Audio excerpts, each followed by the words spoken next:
洞房花烛夜，新娘竟然一棒子将新郎打晕，然后撕毁婚书，连夜跑路。半截入土高岭的新郎官当场气绝身亡。更悲催的是，一位精神小伙竟然穿越到了这老头身上。他妈的，半只脚踏入棺材的人，新娘跑路就算了，系统也没有，穿越过来有个屁的意思。不过还好，这个世界上能修仙，只要他能走上修士一道，返老还童不过小道儿。这也是王二牛不断奋斗的原因。他要搞钱修仙，于是便开了一家青楼。要搞钱，不干一点来钱快的路子，白瞎了我这穿越人的身份。阿弥陀佛，祝施主的青楼开业大吉。贫僧是来化缘的。阿弥你妈的陀佛，臭要饭的滚远一点！你不看僧面看佛面，贫僧再怎么也是出家人，施主就不可能客气一点吗？去你妈的！这回客气了吧？给老子滚！哎，大师乃出家人，不要这么没礼貌。公子，你来了。这点小钱就当是孝敬佛祖的。多谢施主，多谢施主。老和尚见状大喜，不断向着王二牛作揖，但紧接着就发现姿势不对，立刻换成了双手和10行佛礼。阿弥陀佛！谁家和尚见人作揖的？牛哥哥，您终于来了。这半老徐娘叫苏柳儿，桂花楼的老牌花魁，因为年老色衰，被桂花楼给扫地出门了。这种专业型的人才，正是王二牛所需要的，就赏了点银子拉拢了过来。事情办得怎么样了？姑娘们都在里面呢，就等着您进去把关儿，今儿咱就能开业。然而当王二牛踏入房间的那一刻，整个人彻底傻眼了。姑娘们打扮得花花绿绿的，可看脸简直不忍直视。换一批。公子来了，就这些。王二牛神情变得不太好看，从筹备到开业，时间已经够长了，但姑娘的脸面就是青楼的门面，这怎么拿得出手？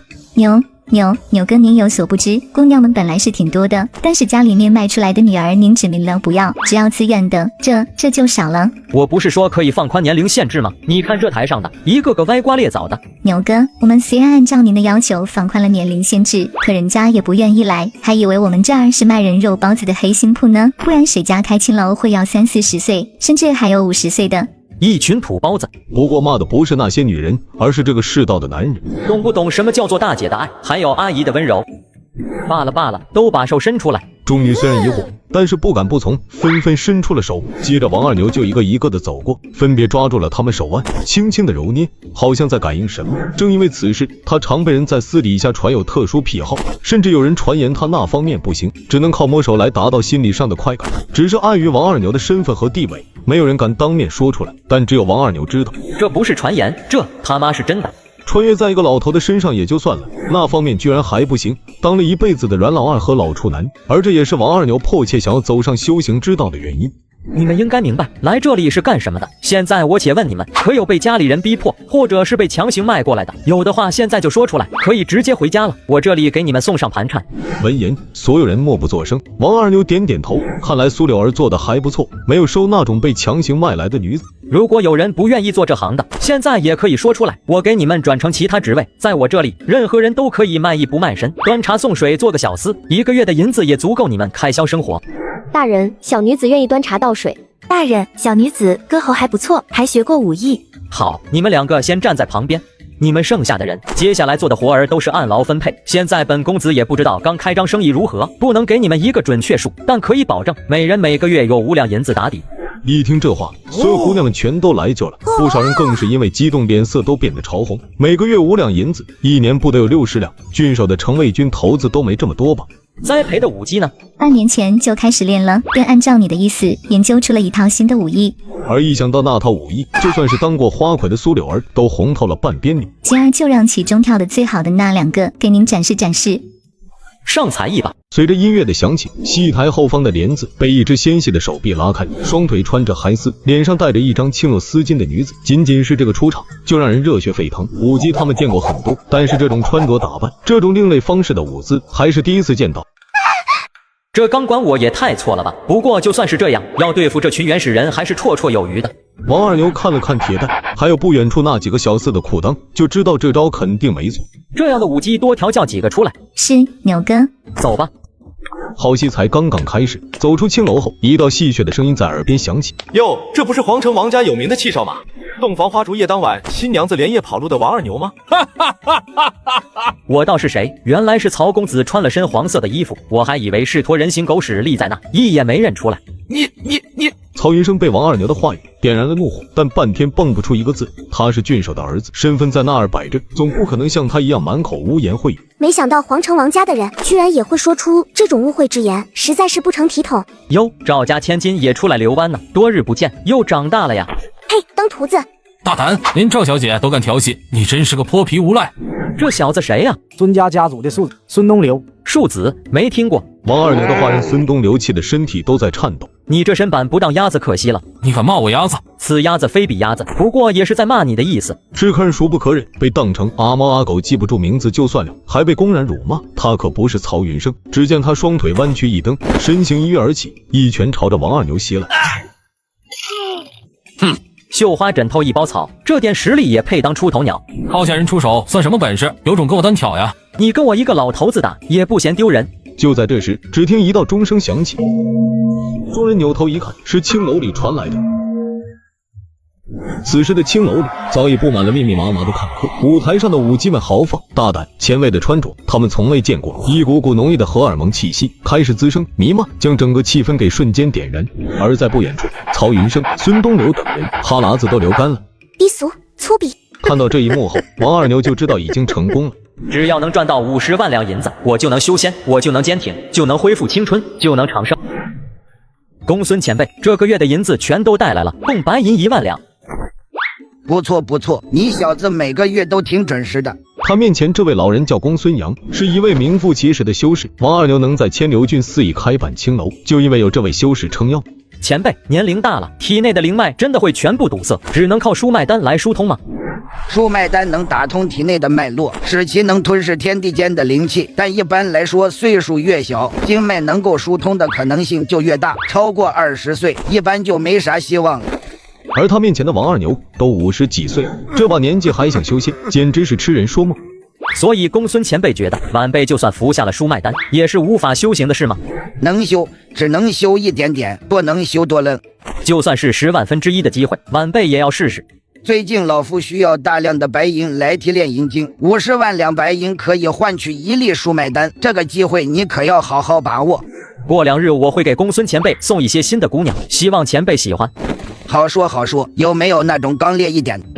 刚烈一点的。王二牛不解，你送来的姑娘好是好，但个个千依百顺，久了就腻了。这还真不好找，一听前辈是修士，这些女子恨不得能多一条腿奔过来。罢了罢了，就如此吧。王二牛虽然用美色贿赂对方，但也是有原则的，非自愿的他不会强求。50万两白银，如今我已上供了20万两，以青楼的生意，估计最多1年的时间就能凑够。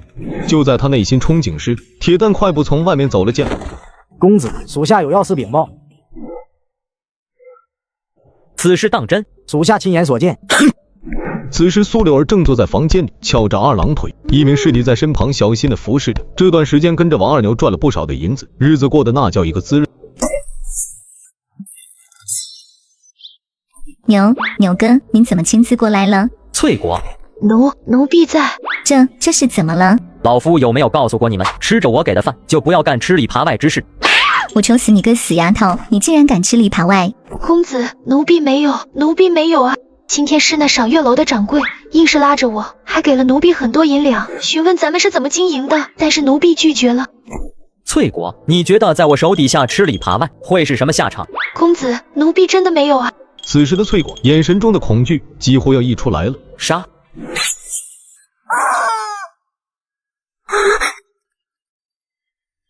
这就是吃里扒外的下场。你主子经不住诱惑，做了胳膊腿往外拐的事情，以后就由你代替苏柳儿。多谢公子抬爱，奴婢定当不负所托。刚才铁蛋向王二牛汇报，苏柳儿竟私下里跟老东家桂花楼的掌柜碰面，而且受贿了100两黄金。处理完此事，王二牛就回到了府邸。此时大厅的客座上正坐着一男一女，只有17、18岁的样子。原来是侄儿侄女呀，当真是好久不见，长这么大我都快不认识了。这两人不是别人，正是他兄长的嫡女和嫡子，一个叫王清灵，一个叫王清玉。叔父也越活越年轻了，气色比起2年前好了不知多少。人逢喜事精神爽，要不要去叔父的青楼看看？保准你没体验过。闻言，王清玉脸面抽动，哪有叔叔带侄子逛青楼的？叔父还真是会说笑，家兄未来可是王家的掌舵人，如今更是和王爷府的郡主有婚约在身，叔父怎么能带他去逛青楼呢？哟，居然绑上王爷府了，这碗软饭吃得好。我跟郡主两情相悦，可不是为了吃软饭。跟你爹一样，当婊子还要立牌坊。说吧，这次来什么事？这次我兄妹二人是代表家父前来，希望叔父每个月将应收所得的上缴50%，用以壮大王家的发展。你爹当年为了夺得王家大权，将尔等嫡系兄妹全部排挤在外。如今我王二牛在这鸟不拉屎的地方赚点银子，你们也要来分一杯羹吗？老子要是穿越早2年，还有你爹啥事？没说要叔父全部，只需上缴50%，这已经是我爹的大恩大德了。50%，你这龟儿子还真说得出口。叔父，不要真以为自己赚了点小钱就能目中无人了。见了叔父也不站起来行礼，坐在那拽的跟258万似的。我看是你们2个小王八羔子目中无人才对。叔父如此不识抬举，今日之事我必禀报给家父。真以为你们是王大爷了？就算他来了，也没有资格跟我说这种话。好，没想到2年不见，叔父变得如此目中无人，咱们走着瞧。再说一遍，谁目中无人？是我二人目中无人，请叔父饶了家兄一命。滚吧，别他妈来烦老子！铁蛋，属下在。最近派几个机灵点的人，把青楼的姑娘们都盯着点，可不要让人给挖走了，更不能让人来打探什么消息，这些都是我们的商业机密，泄露不得。是。俗话说，左眼皮跳财，右眼皮跳灾。当你右眼皮不停地跳动之时，就要当心了。有刺客。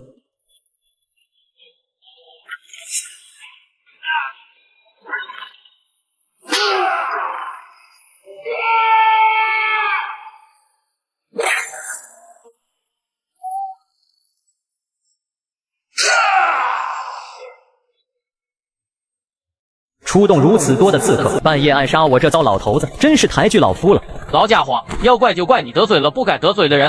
呵呵，老夫不敢得罪的人还没出生呢，今日老夫和你们拼了。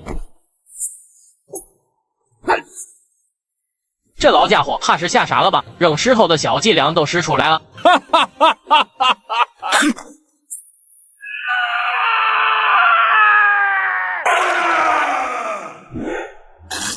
手段如此卑鄙，青楼势必出事了，我必须尽快赶过去。王二牛的猜测没有错，此时的青楼早已是一片火海，外面站满了密密麻麻看戏的人群。求你别杀我，别杀我！你要什么我都可以给你。多么美妙的哭声！数字答案。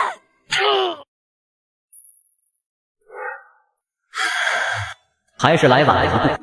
王二牛悲愤交加，一夜之间回到解放前，不但是他扶摇直上的生活，还有他的修行计划，就连他的下人也全部惨死。休想无主！公子，你快走，俺来拦住这些畜生。保重。俺这条命是公子给的，今日不当奉还了。这次我看他王二牛往哪逃？看着远处燃烧的青楼，曹云生喜眉笑眼。抢了我们的生意，真以为这么大块的肉他能吃得下吗？这次我等几家联手，算是彻底将这颗毒瘤从千流郡给铲除，今后又能一起共同营生。跟我曹云生斗，他王二牛还嫩着。禀报少主，那小子跳江逃走了。好了，你们这些犯，这么多人，连一个老头都对付不了。放心吧，我赵家早已在城门安排了眼线，时刻都盯着呢。我就不信他能逃出千流郡，就算是真的逃了，他这个孤家寡人又能翻起什么风浪呢？让爹地尽快命人封锁城门吧，水路也要严防，务必要斩草除根。不用找了，我就在这儿。你竟敢自投罗网！尔等活着这般潇洒，老夫又怎能甘心呢？杀了他！找死！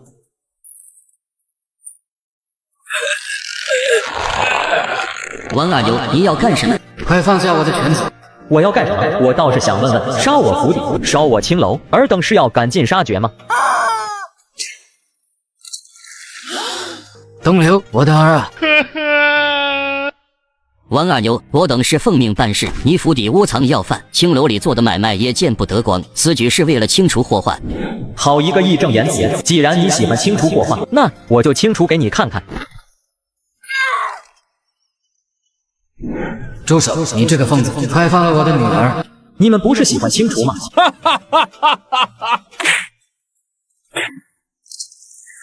女儿，我的女儿啊！放箭，给我放箭！住手！没有我的命令，谁都不许放箭。曹郡守的公子千金还在床上呢，他又怎么会让你们放箭呢？王二牛，今日你要是敢伤我儿女，定然让你不得好死。哦，是吗？你要干什么？你不要过来啊！王二牛，放过我儿，你要什么我都给你。我要他妈的命！啊，我的儿啊！生意而已，大家公平竞争，亏了就亏了。可尔等为了银子这种身外之物，赶尽杀绝，当真是心狠手辣。我王二牛虽然行事嚣张，可素来不是强凌弱。送你们一句话：人不犯我，我不犯人；人若犯我，我必犯人。放箭，放箭，给我放箭！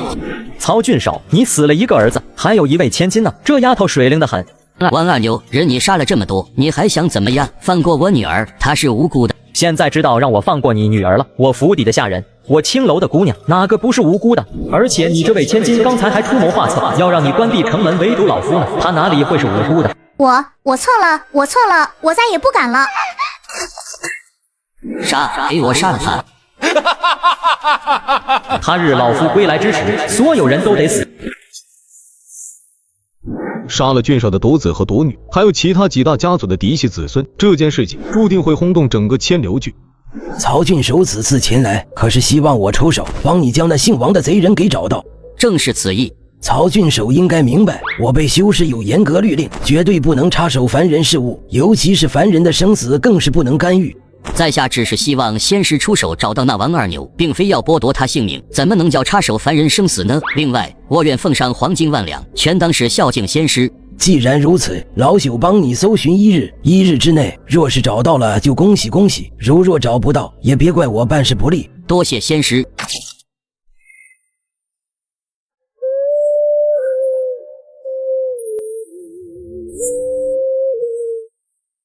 我叫王二牛，我现在慌得牙疼，请问这种情况该咋办？在线等，挺急的。这个老登有多倒霉？一介凡人竟然被修仙者追杀了1天1夜。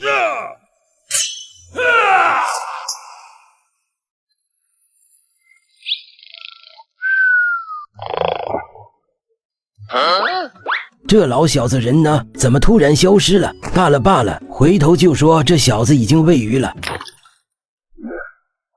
嘿，啥也不是，等老夫归来之时，第一个取你狗命。这一日西暮，青沙江下游400余里外的地方，一艘小木船正缓慢地行驶在江面上。一个行将就木的渔翁正划动着船桨，满脸的沟壑。虽然没听说过他的故事，但是脸上似乎写满了故事。老人家，您可知道福山郡所在？福山什么？福山郡。什么山郡啊？福山郡啊。福什么郡啊？不，福山郡啊，知晓。不知可否送我去一程呢？事后我定然有酬谢。可以的，那就多谢了。千流郡跟福山郡相隔几万里，在接下来的几日当中，王二牛和老渔翁日夜兼程，只为了早日到达目的地。两人也因此结下了深厚的友情。长风破浪会有时，直挂云帆济沧海。好诗，我仿佛充满了力量。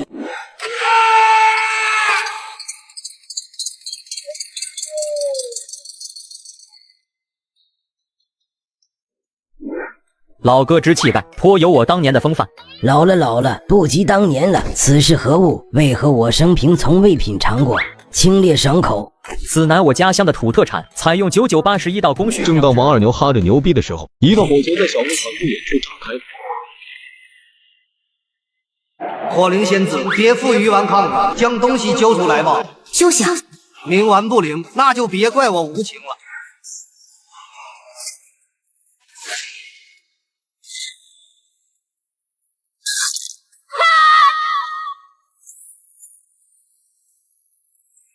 垂死挣扎，我看你能坚持多久？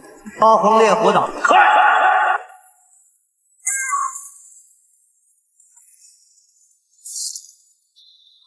火球术，金钟护体，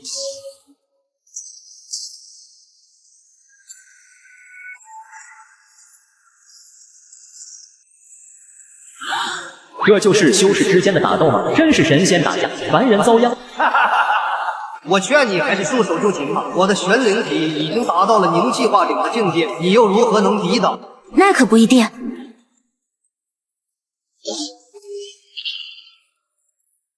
报。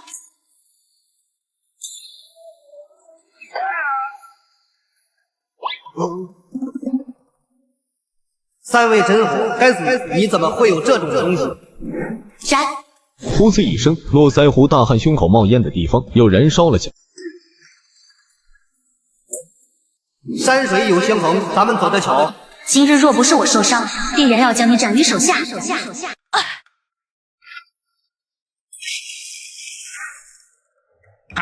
这一位落难的女修士，这要不要救？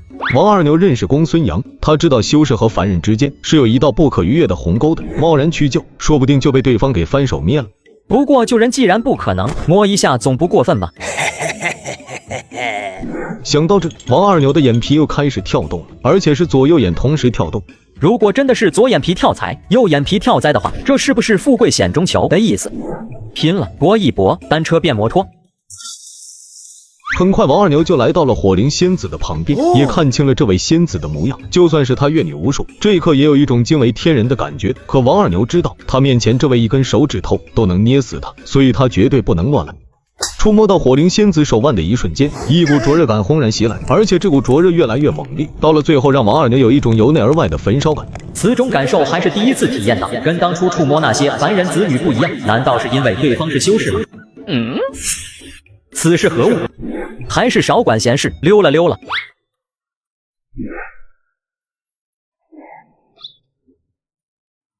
还好，玉佩没丢。方才他昏迷之时，隐隐感受到有人靠近，但气息很弱，应该是个凡人。我现在伤势很重，必须尽快逃离此地，以免对方杀个回马枪。刚才威胁络腮胡大汉，其实是黔驴技穷、虚张声势的招数。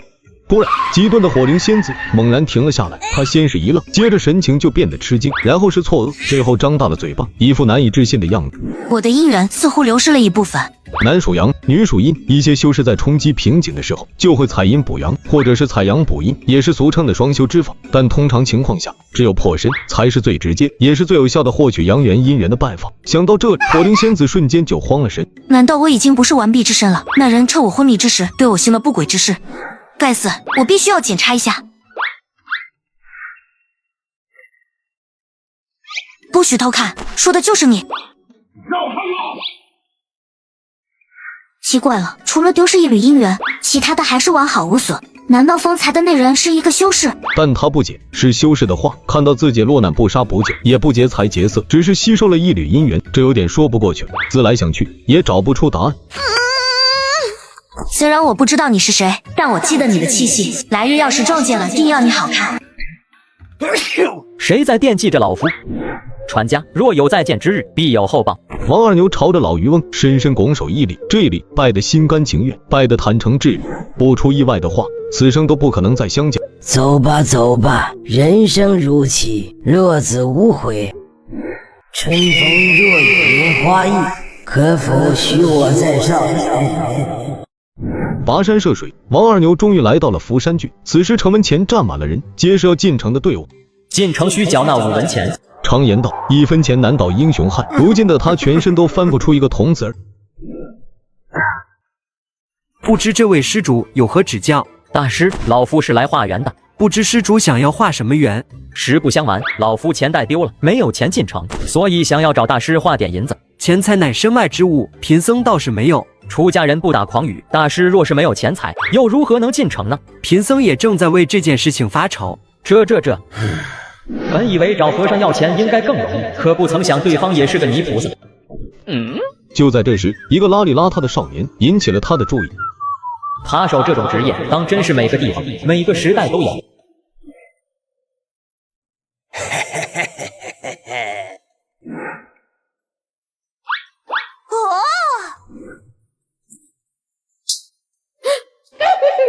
你这是在干什么？你快放开我！这！王二牛瞪大了眼睛，从他抓住眼前少年手腕的那一刻，竟然有一股奇特的力量钻进了他的体内。这个少年郎其实是个女儿身，而且体质跟寻常女子不同。难道他偷东西还有理由让我放开你？我偷你什么东西了？没偷，你的手怎么按在了我的钱袋上？是你把我手强行按上去的，你诬陷好人！好个牙尖嘴利的呀！小子，你信不信我现在大吼一声谁东西丢了，保准会有一群人围上来。你别乱喊！不想让我声张也可以，你至少得给一点封口费吧。你！少女被他气得不轻，他都是偷，王二牛这是宰恶。给你！就是他，一定是他偷的我东西。臭小子，给我站住！光天化日下敢偷东西！大师，相见就是缘分，现在我有钱了，走吧，我请你进城。阿弥陀佛，施主取不义之财，贫僧不进至城也罢。哟，那你又怎么知道别人的钱是不是不义之财呢？眼不见为净。啧，马上天就要黑了，大师就在外面喝西北风吧。好你个老家伙，敢算计到本姑奶奶身上来，别叫我抓住机会，否则姑奶奶有你好看。小二，据说七星宗在这城内招武艺高强之人，不知可有此事？这位客官应该是外来人吧？这七星宗仙门已经在此城招贤纳士2年之久，除了武艺超群之外，还需通过试炼才行。试炼？怎么个试炼法？七星宗每隔1个月都会在城中的七星楼开设试炼仪式，到时凡是觉得有能力者，皆可踏入其中试炼。王二牛虽然没有习过武，但是穿越到这世界几年来，也摸了不少女人的手。如今他的身体素质并非寻常之人能比，此次七星宗的选拔，他很有信心。那你知不知道试炼成功的人具体是要去做什么？这个小的就不知道了，但据说极为凶险，稍有不慎就有殒命的可能。修仙本就是逆天而行，既然下定了决心，再危险也要勇往直前。也不知道我这一把老骨头还能活多久。阿弥陀佛，施主打扰了，贫僧远道而来，今日是来化缘的。哟，这不是上集的那个和尚吗？看来是化到银两进城了。滚！大清早的，我这还没开张，你个臭和尚来化什么缘？老夫请客，小二你给他煮一碗面。多谢施主的好意，贫僧不饿了。这臭和尚真是不识好歹，他不吃，我吃。真是够巧的，那和尚见了，这小扒手也见。老板，来一碗面，他请客。你站那么高干嘛？城内是严禁打架斗殴和恃强凌弱，你要是敢欺负我的话，我只需叫一声，保准让你吃不了兜着走。原来城中还有这种规矩，怪不得这么有底气，敢到我面前来撒野。快还钱！到了老夫手里的银子，岂有还出去的道理？而且你偷东西偷到老夫身上来了，我让你赔一点小钱，这不是天经地义吗？你叫什么名字？关你什么事？不就是几两银子而已吗？何须这么小气？你真无耻！好了，你想要银子是吧？我带你发家致富，另外老夫还能送你一场机缘。听到王二牛的话，少女显然不信，甚至觉得是在诓他。你先这样，然后再这样，然后再这样，最后再这样，听懂了吗？不行，你这老邓分明是想占我便宜。这点亏都不肯吃，如何能赚大钱？哼，就信你一回，要是失败了，咱们走着瞧。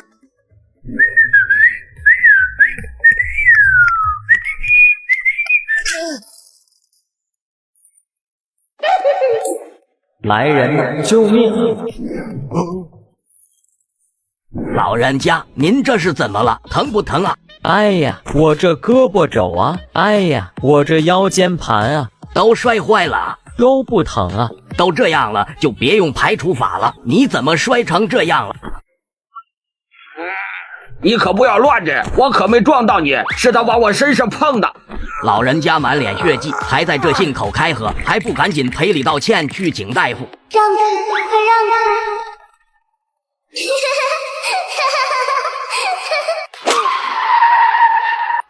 你这是怎么了？你一把屎一把尿把我养大，你走了，小九一个人该怎么活呀？丫头，爹爹老了，今后的路只能靠你一个人走了。爹爹，女儿还未曾赡养你，您不能就这样走了。好可怜的小丫头，真是个大小子，俺家女儿有她一般孝顺就好了。伯伯，你也不是故意撞到俺爹的，这样吧，你赔个180两安葬费就行，回头俺给他埋了。你这死丫头，老夫的命就值180两了。好，给你100两，赶紧给你爹安葬了。丫头，我觉得我还可以抢救一下。好了，人都走光了，不用演了。怎么样，老夫这招如何？不错，今后你我2人狼狈为奸，收获28分成如何？不用给我这么多，55开就行。我是说你2，我8，还55分，想屁吃呢？那就46，只能37，这是我的底线。好吧。王二牛无奈地笑了笑，钱多钱少都无所谓，只要够他这几天花的就行。刚才收获了多少？我的那份先给我吧。不行，这么快就反悔了？你昨天抢了我银子，刚才的钱就当是先补偿我的。另外，我可是有原则的人，有三不到。说说看。老弱病残孕不到，女子不到，孩童不到。意思是我不算老人是吧？那就弱病残孕不到，女子不到，孩童不到。呵呵。对了，老王，你刚才说要送我什么机缘？你想不想成为修士？王二牛怀疑眼前这个小丫头身具灵根，而只要有灵根就能成为修士，日后跟她讨要一枚书脉丹，不就是一句话的事？你能让我成为修士吗？不能，但老夫有别的方式可以帮你一把。我说老王，你该不会是想让我去参加那个什么七星宗的测试吧？那可是针对练武的人，你让我去？放心吧，当然不可能让你去参加七星宗的测试。那你说的是什么办法？到时候你就知道了。我信你个鬼！你这个糟老头子坏得很。不过话说回来，要是老夫真让你走上修行一道，你会怎么谢我？你要真有那个本事，我就是肝脑涂地都在所不辞。得手了多少？给你。看来这次收获挺多的。小九啊，你不是好奇我怎么帮你成为修士吗？你要告诉我了。知道为什么这几天我们坐的都是这个位置吗？不知道。因为他是修士。什么？你怎么知道他是修士？我观察了他几日了，你没发现这么动人的小娘子，这2日都坐在同一个地方，却没有一个人敢去搭讪吗？那又如何？你没看他冷冰冰的，谁敢去搭讪？这你就不懂了，这城里可谓是鱼龙混杂，这种小娘子，你觉得会因为冷冰冰的就没人敢去吗？这对你来说是一场机缘。什么机缘？当然是主动登门，毛遂自荐了。我怕。你怕什么？人家是修士啊，我就这么过去打扰了人家，万一一巴掌拍死我呢？而且他还知道修士收徒弟都是有条件的，他有没有那个条件还不知道。这样吧，老王，你陪我一起去吧。我特么也怕呀，自己的机缘当然是要自己去争取。豁出去了。一饮而尽，常言道酒壮怂人胆，借着酒劲儿，还有王二牛的忽悠。前辈，何事？我是来拜师的。水木双灵根还都是8品通透的程度。敢问前辈，我可以吗？真有意思，在这穷乡僻壤还能碰到这种主动送上门的好苗子。你若是愿意，就跟我走吧。我愿意随前辈走，不过走之前，我想跟我的老父亲打个招呼。可以，不过踏入修行后，就要斩断一切凡俗牵挂。好你个老登，竟然敢把我给卖了！你是说刚才那个人吗？他早就走了。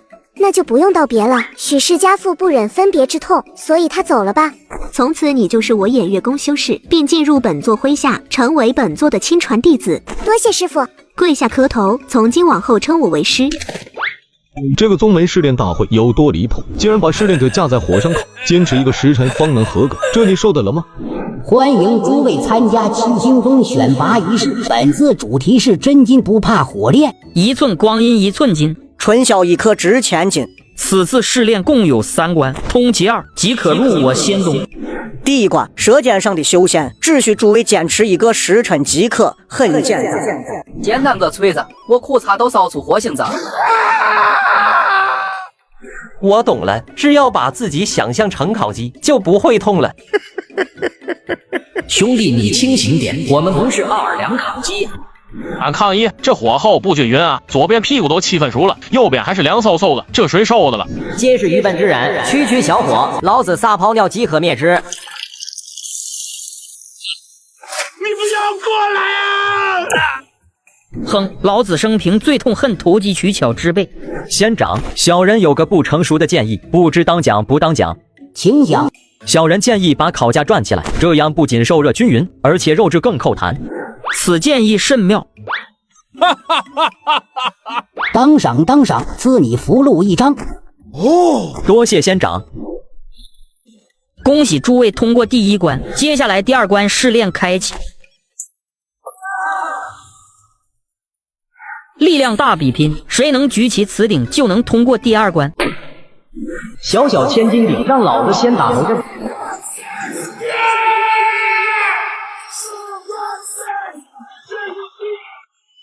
爹娘，你们看到了吗？俺马上就能成为万人之上的修士了。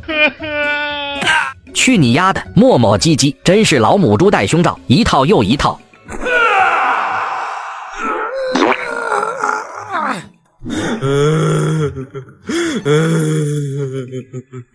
一群废物，纯属浪费时间。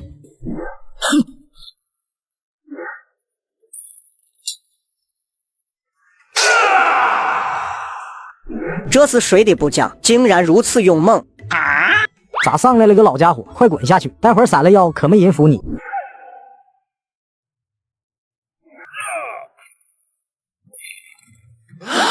这尼玛也行，先长，俺要举报这老登作弊。菜，这叫以智取胜，做事不能一味只靠蛮力。恭喜诸位通关者，尔等皆是百里挑一之人。前2关只是开胃小菜，第3关才是重中之重。诸位通关者，请随老夫上非洲。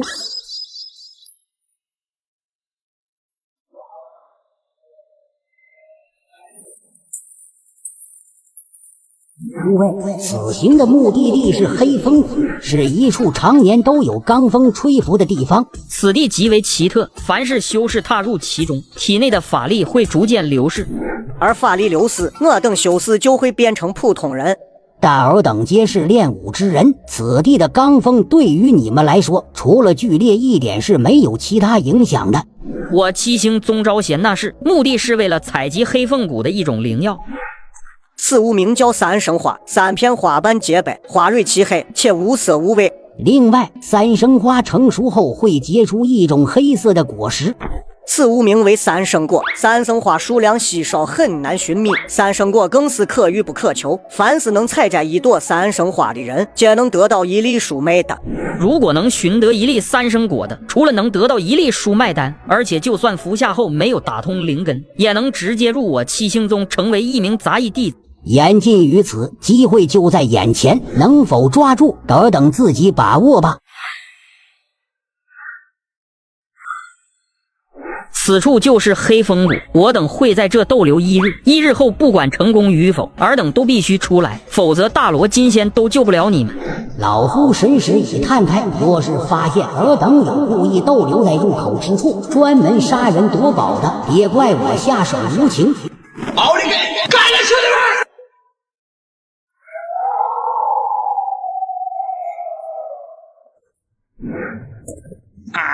此地如此多的露骨之人，定然十分凶险。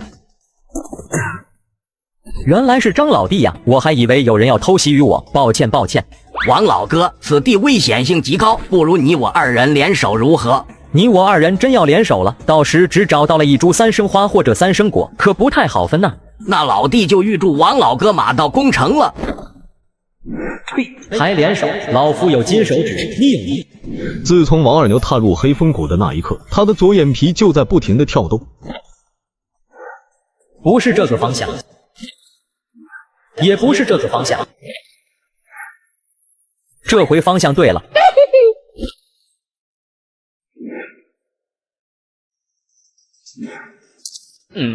此物就是三生花吗？跟画像上所看到的一模一样。大兄，这不是之前火灵仙子身上的那块玉佩吗？那脚下露骨之人又是何人？不管了，先舔了再说。火灵仙子是修士，王二牛猜测此人身份恐怕也不简单。至于为何葬身于此，那就不曾得知了。储物袋，老夫猜测的没错，此人生前也是个修士。只是对于王二牛来说，这只储物袋是很鸡肋的，因为他不是修士，目前是无法打开的。倒是这瓷瓶里装的啥东西，他很好奇。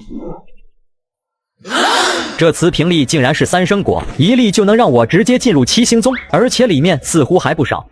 就在这时，王二牛突然听到了一阵像是奔跑的声音，顺着凌乱的罡风隐隐传来。竟然是三生花，俺果然是天选之人。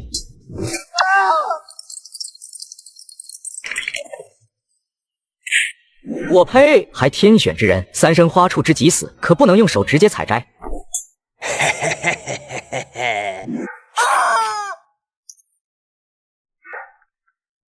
师傅，我们这是要去哪？寻一个人。寻谁？为师的一个就有。哦，前日给你的心法，你感悟的如何？弟子能感受到师傅说的那2种气息了，而且还能略微引导。不愧是8品通透程度的水木灵根，这么快就能引气入体。那徒儿以后能飞天遁地吗？这都是小道啊，以你的资质，可要把目光放长远一点。好，算了，走吧。师傅，不等了吗？不等了，他应该不会来。还真是过分，竟然让师傅你白等。这倒也不怪他，许是伤势未愈耽误了，明年的这个时候再来吧。